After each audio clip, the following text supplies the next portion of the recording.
Ici c'est l'un, le podcast. Pandémie, les agents départementaux restent mobilisés.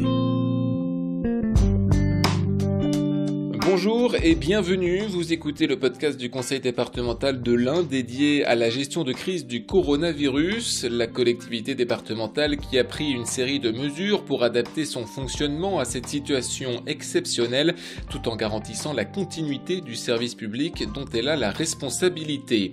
Ce sens de l'engagement est illustré au quotidien par les agents du département, c'est le cas par exemple de Nathalie Tourliat. En temps normal, elle travaille à la direction des ressources humaines de la collectivité. Je suis chargée de recrutement pour les collèges du département de l'Ain. Donc je recrute les agents d'entretien, les cuisiniers, les agents de maintenance et les agents d'accueil. Reste qu'en cette période de confinement, les collèges sont fermés, ce qui a forcément réduit l'activité de Nathalie Tourliat. Elle a donc spontanément proposé ses services. Moi je suis une administrative, mais j'aime bien tout ce qui est social ou tout ce qui est autre. Même maintenant, ça, moi j'avais dit, je peux aller faire, s'il faut aller tondre des pelouses ou je sais pas, il n'y a pas de problème, quoi. Et en parallèle, je recherchais des volontaires en tant qu'agent d'entretien pour travailler à la maison de l'enfance. Donc des volontaires, des agents des collèges, bien entendu, des agents d'entretien et des cuisiniers aussi, on avait besoin pour les EHPAD. Et c'est vrai que au départ, j'avais beaucoup de volontaires pour travailler dans les maisons de l'enfance de Bourg, Ambérieu et Saint-Martin-de-Bavel. Et puis là, plus le temps avançait, plus il y avait des désistements parce que je pense que les gens commencent à avoir peur aussi, ce que je comprends, c'est tout à fait légitime. Et du coup, les besoins se faisant ressentir, moi j'ai redit, écoutez, moi il n'y a pas de problème, s'il faut y aller, j'y vais, quoi. Une bonne volonté qui s'est concrétisée. Après un temps de formation, Nathalie Tourliat a troqué sa casquette de chargée de recrutement pour vêtir celle de maîtresse de maison à la maison de l'enfance de Bourg-en-Bresse. Là, je suis dans une structure avec 10 adolescents, donc je m'occupe de l'entretien, du ménage des locaux.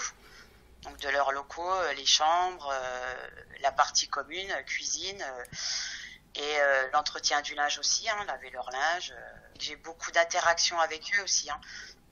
Normalement, ça fait pas forcément partie de mes missions, mais c'est des enfants qui sont quand même en difficulté. Ils ont besoin de parler et dès qu'il y a quelqu'un de nouveau, tout de suite, ça crée des contacts. Donc c'est vrai que moi, ça se passe bien avec les enfants, j'ai beaucoup d'affinités avec eux. Donc du coup, ça me plaît beaucoup. Et pour exercer ces nouvelles missions en toute sécurité, des gestes barrières sont à respecter. On a des masques, on se lave les mains régulièrement. À chaque fois qu'on touche quelque chose, on se lave les mains. Après, c'est vrai que c'est compliqué. Tenir la distance, c'est quand même assez compliqué. Parce que les enfants, ils viennent spontanément. Et les enfants, ils se rendent pas vraiment compte de ce qui se passe, moi, je trouve. Pour Nathalie Tourliat, il était important et normal de continuer de s'investir au maximum pour la collectivité. Je me voyais pas rester chez moi. Non, c'était primordial, quoi. Après, moi, c'est comme je dis, ce que je fais là, je le fais. Moi, j'attends pas de merci, j'attends pas de reconnaissance, j'attends rien du tout, quoi. On vit une situation quand même assez critique, et moi, je le fais vraiment par humanité, quoi. Pas pour. Je n'attends rien en retour, quoi. Et tant que les collèges n'auront pas rouvert leurs portes, Nathalie Tourliat restera mobilisée à la maison de l'enfance. Pour rappel, vous pouvez retrouver toute l'actualité des services départementaux pour faire face à l'épidémie de coronavirus sur le site 1.fr. À bientôt en compagnie des agents du conseil départemental de l'Ain mobilisés pour l'intérêt général.